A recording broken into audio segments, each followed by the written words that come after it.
If you're watching this video, there's a chance you are not the one who caused the harm. You may be the spouse, the parent, the sibling, the friend, the pastor, the therapist, the teacher, the caregiver.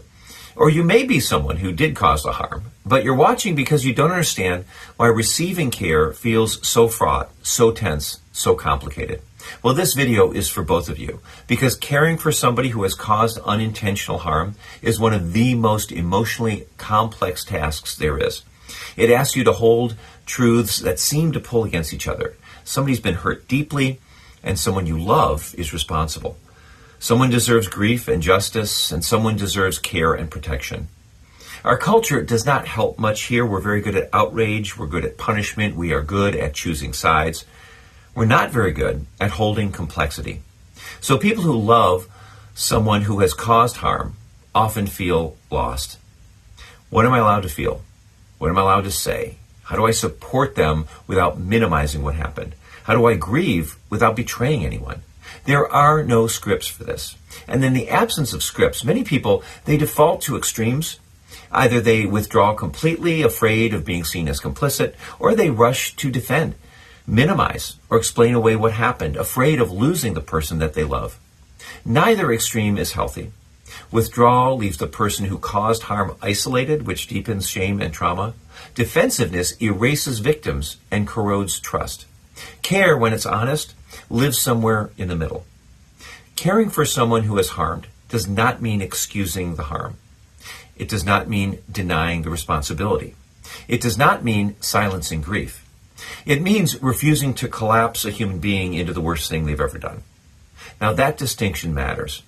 One of the first challenges that caregivers face is their own emotional confusion. You may feel compassion and anger at the same time, love and disappointment, loyalty and revulsion. These mixed emotions do not make you hypocritical. They make you honest. It is possible to love someone deeply and still be horrified by what happened. It is possible to grieve the victim and still want the person you love to survive. Caring well begins by giving yourself permission to feel what you feel without rushing to resolve it. Another challenge is fear. Fear of being judged by others. Fear of saying the wrong thing. Fear of being associated with harm. Some caregivers feel they must choose between public morality and private loyalty. But care is not a public performance. It is a relational practice. It happens in conversations, in silences, in showing up when it would be easier not to. One of the most important roles caregivers play is helping to interrupt shame. Shame thrives in isolation, and people who have caused unintentional harm are often drowning in it. Shame tells them, you're dangerous, you're irredeemable, you do not deserve care. When caregivers respond with condemnation or avoidance, shame tightens its grips.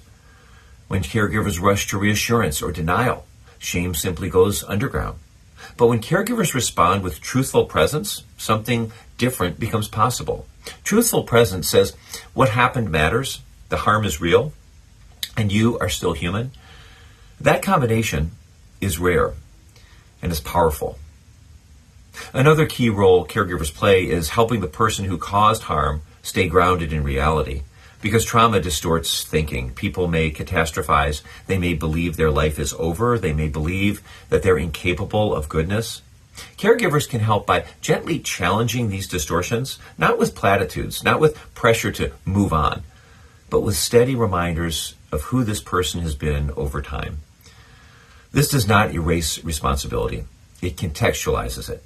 Caregivers also need to understand what they cannot do. You cannot heal trauma for someone else. You cannot absolve guilt on their behalf. You cannot force meaning or growth. Trying to do so often backfires. It can feel intrusive. It can feel minimizing. It can feel like control. Sometimes the most caring thing you can do is to simply stay. Stay present. Stay available. Stay willing to listen without fixing. Another challenge is navigating conversations about the harm itself. Many caregivers worry about whether to bring it up or to avoid it. There is no single correct approach here. Some people need to talk repeatedly. Some need long stretches of silence. The key is consent. Ask permission. Follow their lead. Let them decide when and how much to share.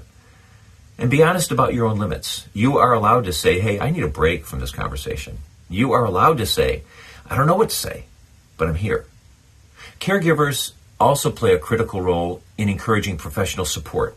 Love alone is not enough to heal trauma, and asking for outside help is not a failure of relationship. It's an acknowledgement of scale. Encouraging therapy, support groups, or structured help is an act of care. It's not of abandonment. For those who are the ones who caused harm, this video asks something of you too. Receiving care may feel unbearable. You may push people away. You may feel unworthy. You may mistrust kindness. But refusing care does not make you more accountable. It makes healing harder. Allowing someone to sit with you does not erase responsibility. It acknowledges humanity. The ancient cities of refuge were not solitary confinement. They were communal spaces, places where life continued, where work happened, where relationships persisted. Care was not optional. Caring for someone who was harmed is how communities interrupt cycles of violence. Isolation breeds despair. Despair breeds harm. Care creates the conditions for responsibility to become sustainable. Now, this does not mean everyone must care. No one is obligated to maintain relationship at the cost of their own safety or well-being. Boundaries matter. But when care is offered, when it is chosen freely and honestly, it becomes a form of moral courage. It says, I will not deny what happened, and I will not deny your humanity. That's a rare stance, and it matters more than we often realize. In the final chapter, we're going to talk about life after unintentional harm, about how people slowly, unevenly begin to re-enter the world, about humility, grief, and hope that does not erase the past. But for now, this is enough. If you're caring for somebody who is harmed, your confusion makes sense. If you're receiving care and resisting it, that too makes sense. If you are trying to hold truth and compassion at the same time, you are doing difficult and necessary work. You do not have to do it perfectly. You just have to keep showing up. And we'll finish this thing together.